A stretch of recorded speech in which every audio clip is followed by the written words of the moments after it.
একটা gas cylinder রাখা আর একটা পারমাণবিক বোম রাখা সমান কথা। তো আমরা যখন গ্যাস সিলিন্ডারের ব্যাপারে আমি বললাম যে আমরা নতুন একেবারে চকচকে ঝকঝকে যেভাবে আছে সেই ধরনের গ্যাস সিলিন্ডার আমরা কিনবো। তারপরে চুলা ত্রুটিমুক্ত আছে কিনা এইগুলো আমরা পরীক্ষা করব। এইখানে একটা ওয়াশার থাকে, এই রাইজারটার নিচে এই একটা কালো কালারের ওয়াশার থাকে। দীর্ঘদিন যাবৎ ব্যবহার করতে করতে দেখা যায় ওয়াশার ক্ষয় হয়ে যায়, পাতলা হয়ে যায়, অথবা মনে করেন যে ওইটা সঠিকভাবে বসে না বসার কারণে এখান থেকে গ্যাস লিক করতে পারে। দেখাই দেবো পরে। হ্যাঁ, যখন মনে করেন যে গ্যাস লিক হয় তখনই এই আমাদের গ্যাস এখানে দেখা যাচ্ছে, হ্যাঁ এখানে এই কালো কালারের এটা একটা ওয়াশার। হ্যাঁ, এই ওয়াশারটা সঠিকভাবে আছে কিনা এটা। আর আমরা যারা আবদ্ধ ঘরে রান্না করি, অর্থাৎ গ্যাস সিলিন্ডার সাধারণত গ্যাসের চুলা, আমরা কিচেন রুম যেটা কালো কালারে, হ্যাঁ, এখন এগুলা মনে করেন যে কোম্পানির, আপনি যখন গ্যাস সিলিন্ডার, আপনি যদি সচেতন হন তাইলে আপনি কি করবেন, এই যখন আপনি এটা রিফিল করার জন্য আবার দিবেন, আপনি এইটা আর ফেরত পাবেন না জীবনে। মানে ঘুরে ঘুরে আপনি এইটা দোকানে দিলেন, অন্য আর একটা নিয়ে আসলেন, কিন্তু আপনি কাজটা করবেন কি, ওই চাবি দিয়া বা যে কোনো কিছু দিয়া ওটা নষ্ট করে দেবেন, ওটার ফেলাই দিবেন, অথবা রাইখে দেবেন, একেবারে ইনটেক যদি থাকে রাইখে দেবেন। আপনার বাসায় যেটা নিয়ে আসছেন সেইটা যদি ডিস্টার্ব করে সেইটা তুলে এইটা আবার লাগাই দিতে পারবেন। এইটা আমি তোলার জন্য এই কথা বলি, কেন বলি, ওরা যখন রিফিল করবে তখন মাস্ট বি এইটা আবার লাগাইতে হবে, ওদের নতুন একটা দিতেই হবে, কারণ আপনার ওই পুরাতনটা থাকলে ওরা আর নতুনটা লাগায় না। সেই কারণে আমি বলি, যারা যখন মানে ফেরত দিবেন তখন ওইটা হয় নষ্ট করে দিবেন, অথবা মনে করেন যে এটা রাইখে দিবেন। এটা হলো যে একটা কাজ। আর 2 নম্বর কথা হলো যে আমরা সাধারণত যে গ্যাসের চুলা স্থাপন করি, অনেকে দেখা যায় যে গ্যাস সিলিন্ডারে খুব যত্ন করে, কিন্তু চুলা ওই মা বোনেদের অভ্যাস আছে মাটিতে বৈশা ফ্রিতে এরপরে রুটি বেলে বা মাটিতে বৈশা। এখন দেখা যায় যে গ্যাস সিলিন্ডার উপরে চুলা নিচে, এইটা কখনো করা যাবে না, কারণ আগুন হলো যে ঊর্ধ্বমুখী। তো সেই কারণে চুলা আমাদের একটু উঁচুতে বসাতে হবে, গ্যাস সিলিন্ডার নিচুতে বসাতে হবে। তারপরে হলো যে আপনার পাইপটা যতটুকু সম্ভব একটু লম্বা বড় রাখতে হবে। আর এই যে বিস্ফোরণগুলো ঘটছে না, এই বিস্ফোরণগুলো ঘটার কারণ হলো যে কোনো জায়গায় কোনো না কোনো জায়গায় লিকেজ ছিল, হয় চুলায় লিকেজ ছিল অথবা আপনার মেইন সিলিন্ডারে লিকেজ ছিল। এই লিকেজগুলো পরীক্ষা করার জন্য আমরা যখন কিচেন রুমে ঢুকলে আমরা মূলত আমাদের সাবধানতা সতর্কতা হিসাবে আমরা বলি কমপক্ষে 15 মিনিট আগে দরজা জানালা খোলা রাখবেন, আলো বাতাস প্রবেশ যাতে করতে পারে। যদি ওটার ভিতরে গ্যাস লিক হয়েও থাকে তবুও ওই গ্যাসটা বের হয়ে যাবে। কিন্তু আপনি একটা আবদ্ধ ঘরে গ্যাস সিলিন্ডার রাখা এবং সেখানে মনে করেন যে আপনি এটা নাকে ঘেরান আছে, আপনি গ্যাসের একটা ঘেরান আছে, আপনি এই ঘেরানটা আপনি অনুধাবন করেন নাই অথবা খেয়াল করেন নাই, অথবা মনে করেন যে ভুলবশত গিয়েই মনে করেন যে অটো সুইচে মারিয়ে দিয়েছেন, আপনার গ্যাস যে পুরো রুমে সার্কুলার হয়ে গেছে, এইটা কিন্তু আপনাকে দগ্ধ করবে। তো সেই ক্ষেত্রে আমরা দরজা জানালা আগে খুলবো ধীর স্থিরভাবে, তারপরে গ্যাসের চুলা অন করব। তারপরে আছে কি বলে আপনার সিলিন্ডার, যদি সম্ভব হয় তাহলে বাহিরে, একেবারে এই বিল্ডিংয়ের ভিতরে মনে করেন যে এখানে কিচেন রুম, কিন্তু আমি বাহিরে গ্যাস সিলিন্ডারটা রাখবো, একটু ড্রিল করে ছিদ্র দিয়ে এই পাইপটা ঢুকাইয়া তারপরে চুলার সাথে সংযোগ দেবো। ইজি ব্যাপার। অনেকেই কিন্তু ব্রেন খাটাইতে পারে না যে আমার যদি চুলা ভিতরে থাকে সিলিন্ডার বাহিরে কেমনে বসাবো। আপনি সিলিন্ডার বাহিরে বসাইয়া শুধুমাত্র ওয়াল ছিদ্র করিয়া শুধুমাত্র এতটুকু ছিদ্র করিয়া আপনি যদি পাইপটা নিয়ে পাইপটা 20 হাত হোক 20 ফিট হোক কোনো সমস্যা নাই, আপনি ঢুকাই দিয়ে এরপরে চুলার সাথে সংযোগ দিবেন। এই কাজগুলো আমরা কিন্তু অনেকে করি না। তো এরপরে যদি আগুন লেগেই যায়, মনে করেন আগুন লাগলে কি কি করণীয় আমরা সেই সম্পর্কে একটু প্র্যাকটিক্যালি আমরা দেখাই।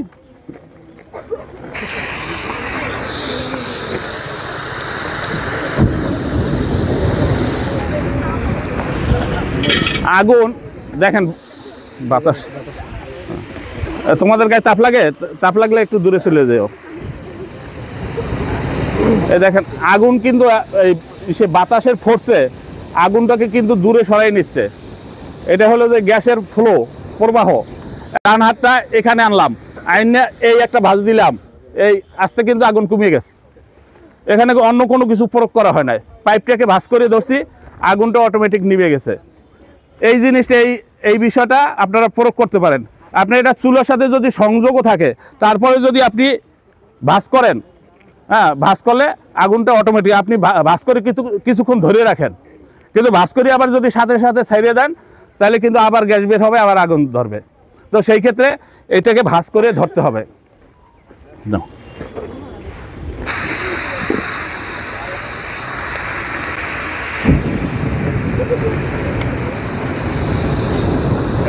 আগুন নির্বাপনও হইল যে একটা টেকনিক, সাহসিকতা।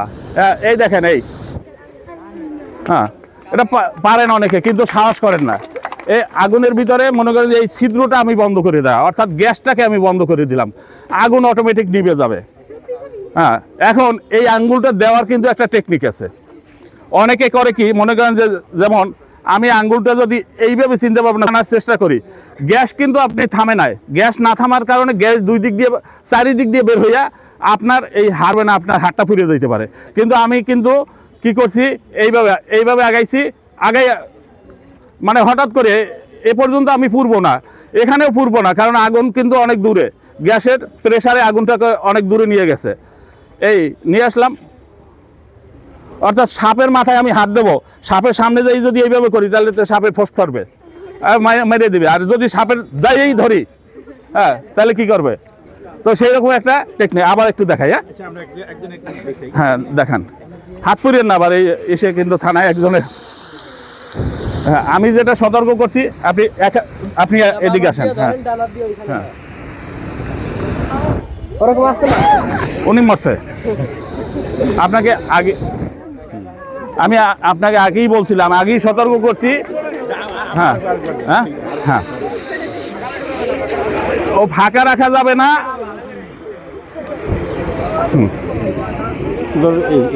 হাত ফাঁকা রাখবে না, আঙুল গেলে ফাঁকা না থাকে, আঙুল ফাঁকা রাখবে না, মাথা দিয়ে মাথা দিয়ে মাঝখান বরাবর। হ্যাঁ বোঝেন নাই কিছুই, পুরাটাই এই আপনি যান। আচ্ছা, এইভাবে যদি আগুন লাগে, হ্যাঁ আগুন সিলিন্ডারে লাগছে, সিলিন্ডারে জ্বলতেছে,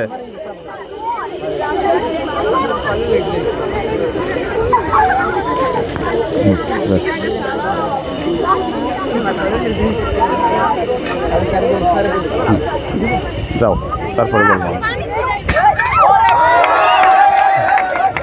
এইটার মেইন টার্গেট হইলো যে আগুনটাকে কাট আপ করে দেওয়া, মানে গ্যাস থেকে আগুনটাকে বিচ্ছিন্ন করব শক্তি প্রয়োগ করে। অত জোরে লাগে না, মানে একবারই দিয়ে মনে করেন শেষ।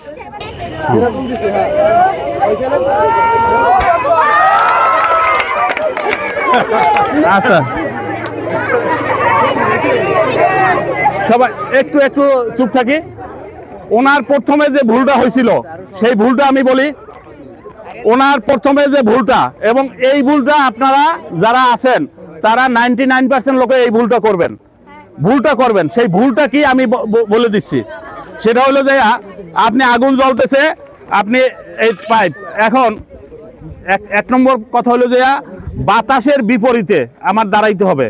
আগুনটা মনে করেন যদি বাতাসটা ঘুরে, আমি এভাবে ঘুরেই নেব, প্রয়োজনে ঘুরেই নেব, অর্থাৎ বাতাসটা যদি এই সিলিন্ডারের দিকে আগুনটাকে নিয়ে আসে তাহলে আপনি দগ্ধ হওয়ার সম্ভাবনা আছে। এই কারণে বাতাসটার গতিতে, অর্থাৎ বাতাসের বিপরীতে আপনার দাঁড়াইতে হবে। আমরা বাতাসের বিপরীতে দাঁড়াই কিন্তু সবসময় মারি। আর এই মারাটা উনি কি করছিল, এইখানে বসে, ওনার গায়ে শক্তি আছে আমার চেয়ে বেশি, হ্যাঁ উনি এইখান দিয়ে মারিয়া আগুনের মেরে ফেলাইব। কিন্তু এখানে একটা বিপদ হওয়ার সম্ভাবনা। আমি যখন এইভাবে বাড়িটা মারবো, এই সিলিন্ডারটা তখন আর এই জায়গায় স্থির থাকবে না, ও ঘুরে আপনার দিকে চলে আসবে, আপনি দগ্ধ হবেন, আপনি পুড়ে যাবেন। তো সেই কারণে আমার যে লোকজন তাদেরকে দেখছেন একটা টেকনিক, যে কোনো এই পা ঠেকানো, এই পা ঠেকানোর কারণ হলো যে গ্যাস সিলিন্ডারটা সহজে আপনার দিকে আসবে না, ঘুরে আসবে না। এখন সেটা ডান পা দিয়ে হোক বা বাম পা দিয়ে হোক, এইটাকে আগে ঠেক দিতে হবে। এই যে ঠেকনা দেওয়ার পরে আপনি এইভাবে যাক, ওদের গায়ে বারবার পানি দিতেছে। আর একটা বিষয় আছে, এখন যদি আপনার বাসায় এরকম বস্তা না থাকে, আর বস্তাটাকে সবসময় ভিজিয়ে নেবেন। শুকনো বস্তা সাধারণত কার্যকরী কম, কার্যকরী আছে, কিন্তু বস্তাটাকে ভিজিয়ে নিলে হবে কি, এটার যে মানে অক্সিজেনটা কাট অফ হয়। আর একটা বিষয় হলো, যদি এইরকম বস্তা না থাকে, আমার বস্তা নাই, আমি কি করব? না, কাপড় জাতীয়, এখন মনে করেন যে অনেক সুতি কাপড় আছে না, মা বোনেরা কাপড় ব্যবহার করে, ওড়না, কাঁথা, কম্বল, যা কিছু থাকে, পরনের লুঙ্গি, নেগেটিভ কোনো কিছু নিও না। হ্যাঁ, তাই দিয়ে কি করব? তা দিয়েও ওই রকম বাড়ি দিয়ে নির্বাপন করতে পারি। এটা ভাঁজ করে নিতে হয়, ভাঁজ করে নিলে তাইলে পিঠে মানে এটা যে পয়েন্টে বাড়ি দিতে সুবিধা হয়। আর একটা বিষয় আছে, এইভাবে প্যাচ দিয়ে, এই দেখো, এইভাবে প্যাচ দিয়ে আটকাইয়া আগুনটা কিন্তু নির্বাপন করা যায়। এভাবে নির্বাপন করতে পারো। বালতি দিয়ে দাও। এই বাচ্চাটা করতেছে।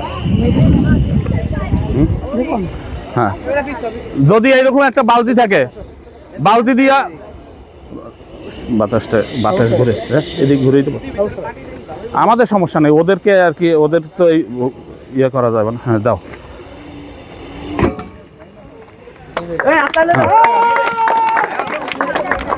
এই যে বালতি দিয়ে আগুন নির্বাপন, এটা কি কারণে আগুনটা নিভছে?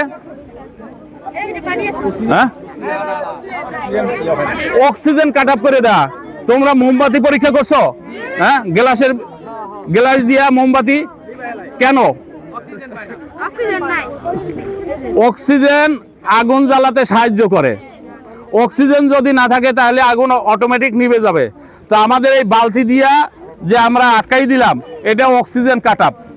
এই দেখো, আবার একটা লক্ষণীয় বিষয় আছে, বালতি কিন্তু এই ব্যাসার্ধের হইতে হবে। যদি বালতি ছোট বড় হয় তাহলে কিন্তু আগুন নিভবে না। হ্যাঁ, ফুটো হলেও নিভবে না। আমার কথা হলো যে অক্সিজেন প্রবেশ করতে পারবে না। তো অক্সিজেন এখন ফুটো থাকলে অক্সিজেন প্রবেশ করবে না? করবে। তা আমাদের ফুটা এবং এই পরিমাপ, এই ব্যাসার্ধের যদি না হয়, অথবা বালতিটা যদি আমি সঠিক জায়গায়, এখন এমনভাবে মারছি এই দিক দিয়ে ফাঁকা রয়ে গেছে, নিভবে না, বরঞ্চ এই বালতিও পড়া যাবে, আমি নিজেও পড়া যাব। বালতিটাকে এমনভাবে, বালতি ফাটবে না, সহজে ফাটবে না। দুই নম্বর কথা হইলো যে বালতিটা যদি বড় হয়, হ্যাঁ, নিচ পর্যন্ত চলে গেছে, এই দিক দিয়ে বাতাস ঢুকতেছে, তাইলে কিন্তু আগুন নিভবে না, বরঞ্চ বালতি পুড়বে, আপনি পুড়বেন। তো সেই ক্ষেত্রে এই যে মানে রঙের বালতি, এটা রঙের বালতি এবং আমাদের যে গ্যাস সিলিন্ডার, এইটা মোটামুটিভাবে পরিপূরক, এটা পারফেক্ট, আমরা সহজেই আগুন নির্বাপন করতে পারি। আগুন আমরা সাধারণের চোখে আমরা আগুনই মনে করি, কিন্তু আগুনের কিন্তু শ্রেণীবিন্যাস আছে, আগুনের ক্লাসিফিকেশন আছে। তো সব আগুন কিন্তু পানি দ্বারা নির্বাপন করা যায় না। তার মধ্যে কোন আগুন পানি দ্বারা নির্বাপন করা যায় না? তোমাদের মধ্যে একটা আগুনের নাম বলো। হ্যাঁ, কেরোসিন বলছে, মানে এখন কেরোসিন ও বলছে পেট্রোল। তো আমি যদি বলি সমস্ত তৈল জাতীয়, এখন সেটা পেট্রোল হোক, ডিজেল হোক, অকটেন হোক, মোবিল হোক, তারপর ভোজ্য সয়াবিন তেল হোক, সরিষার তেল হোক, নারকেল তেল হোক, অর্থাৎ তৈল জাতীয় যত আগুন আছে, সেই আগুন কিন্তু পানি দ্বারা নির্বাপন করা যায় না। তাইলে আমরা কি দ্বারা নির্বাপন করব? বালু দ্বারাও নির্বাপন করা যায় না। বালু অল্প জায়গায় অল্প এতটুকু আগুন জ্বললে তখন সেইখানে মনে করে যে কারেন্টের আগুন, বৈদ্যুতিক আগুন পানি দ্বারা নির্বাপন করা যায় না। কেমিক্যাল আগুন, কিছু কেমিক্যালের আগুন আছে যেগুলো পানি দ্বারা সহজে মানে সরাসরি নির্বাপন করা যায় না। এখন তৈল জাতীয় আগুন আমরা এটা দেখাবো। তৈল জাতীয় আগুন কেন পানি দ্বারা নির্বাপন করা যায় না? কারণ হলো যে তৈল পানির চেয়ে হালকা, পানি ভারী, তৈল হালকা, তৈলটাকে আরো ভাসাইয়ে দেয়, তৈল ভাসে, পানি নিচে থাকে। এই কারণে পানি যদি আমরা প্রয়োগ করি তাহলে পানিটা নিচে চলে যাবে, আগুনটা মানে তৈলটা উপরের দিকে আসবে এবং আগুন জ্বলতে আরো বেশি বেশি করে আগুন জ্বলবে, আরো কমবে না বরঞ্চ বাড়বে। তো সেই ক্ষেত্রে আমরা অক্সিজেন কাট আপ করে আমরা আগুন নির্বাপন করতে পারি। হ্যাঁ হ্যাঁ বস্তা তেল দাও, বস্তা দাও। এটা রেডি করো। তেল দাও। হ্যাঁ হ্যাঁ তাড়াতাড়ি।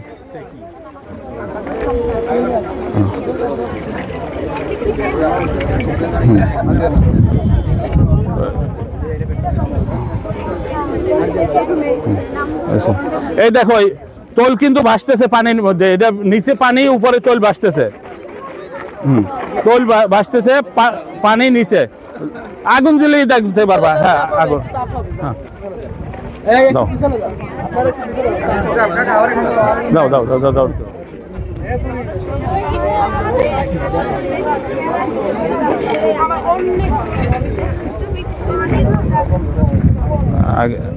এই দেখছো পানির ভিতরে আগুন জ্বলে, জ্বলা সম্ভব, কিন্তু তৈলটা উপরে পানি নিচে। দাও। আমরা বাতাসটা বন্ধ করে দিলাম, অক্সিজেন কাট আপ করে দিলাম। আগুন আছে ভিতরে, আগুন তো নির্বাপন করি নাই। কি করছি আমরা? আমরা কিন্তু আগুন নিবাই নাই, আমরা কি করছি? অক্সিজেন কাট আপ করে দিছি। আবার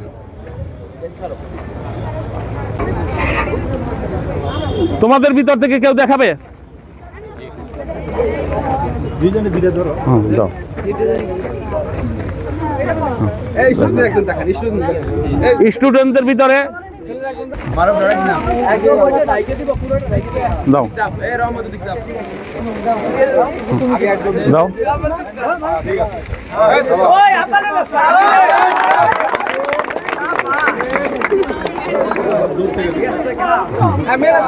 আচ্ছা আমি একটু দিতে যদি তোমাদের কোনো ভুল হয় তাইলে কিন্তু আগুনটা নিভবে না। আমার মূল টার্গেট হলো যে আমি এই যে ড্রামটা আছে এই ড্রামটাকে ঢাইকে দেওয়া। আর আরেকটা বিষয় হলো যে যদি আগে মাথা ঝুঁকাই দেয় তাহলে কিন্তু আগুনের তাপ আমার মাথায় লাগবে। আমি মাথা, আমার বডি পিছনে রাখবো, আমার হাত সামনে রাখবো। এটা এই এই এক পা সামনে দেবো, এই যে সামনে দিলাম। এখন দুই পা যদি ইয়া দেয় তাহলে আমার বডি কিন্তু সামনের দিকে চলে আসছে। আমার এক পা সামনে এক পা পিছনে, এটা ডান বাম যে কোনোটা হতে পারে। তো আমি এক পা সামনে এক পা পিছনে দিয়ে এইভাবে ইয়ে করে টার্গেট নিয়ে এই এখন একটা বস্তায় আমার পুরোপুরি ঢাকে নাই বিদায় আমি কিন্তু দ্বিতীয় বস্তা আবার এদিক দিয়ে দিছি। এক বস্তা আগে বস্তা বড় ছিল, এখন বস্তা ছোট, তো এই কারণে আবার এইটা সন্দেহ দূর করার জন্য, অর্থাৎ বাতাস যাতে টোটালি মানে ভিতরে ঢুকতে না পারে, অক্সিজেন কাট আপ করে দেওয়া। বুঝতে পারছো? এখন মেয়েরা দুইজন, হ্যাঁ তোল দাও দাও দাও দাও দাও। না আগে ডিজেল দাও, ব্যাস চলবে। হ্যাঁ তোমার ওইটা লাগবে? আচ্ছা আচ্ছা একটু একটু দূরে। হ্যাঁ আচ্ছা হ্যাঁ দাঁড়াও, এইটা কিন্তু তোমাকে আগুন থেকেও সেভ করবে। তুমি এইভাবে ধরো ধরো ধরিয়া, হ্যাঁ দাও দাও।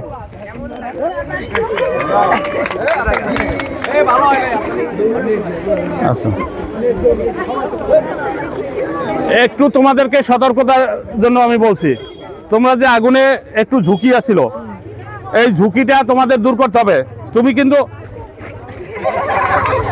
অর্থাৎ মানে আগুনের সামনে গেলে ভয় পেলে চলবে না। আমি যাব, এইটা কিন্তু আমাকে ঢাল হিসেবে ব্যবহার করছি, এইটাকে ভেদ করে আমাকে কিন্তু জ্বালাবে না। আমি এইটাকে বলছি যে সামনে, হ্যাঁ এই দেখো এই দেখো এই খেয়াল করো।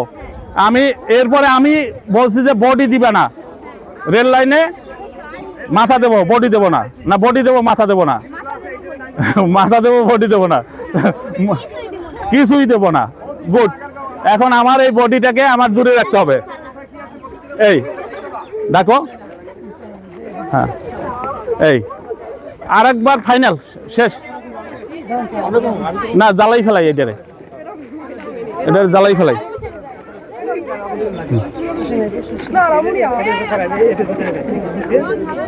এইখানে এইখানে এইখানে এইখানে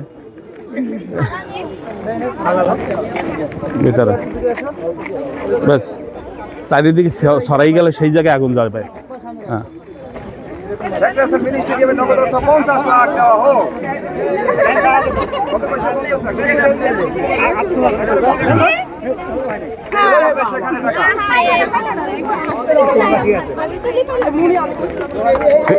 ঠিক আছে আচ্ছা না আর করবো না, জ্বালাই শেষ করে দিই না, জ্বালাইয়ে শেষ করে দাও মানে তেলটারে শেষ করে দাও। আচ্ছা আমাদের কার্যক্রম এখানেই শেষ। আশা করি তোমরা অনেক কিছু শিখতে পারছো। এর চেয়েও যদি তোমাদের বিশদভাবে আরও জানার বা শেখার কোনো কিছু থাকে, যদি তোমরা আমার অফিসে আসো, আমরা এই ধরনের কার্যক্রম তোমাদেরকে হাতে কলমে শিখিয়ে দেব। অথবা তোমাদের স্কুলের অধ্যক্ষ মহোদয় অবশ্য বলছিল যে স্কুলে একটা প্রোগ্রাম করার জন্য, আমি একবার করছি, প্রয়োজনে আবার এ মাসের দিকে করব। অধ্যক্ষ মহোদয় যদি আমাদের সাথে যোগাযোগ করে তাহলে আমরা যে কোনো প্রোগ্রাম দিয়ে আমরা এইরকম অগ্নি নির্বাপনী মহড়া আবার তোমাদের স্কুলে শো করব। সবাইকে অশেষ ধন্যবাদ। আসসালামু আলাইকুম ওয়া রাহমাতুল্লাহ।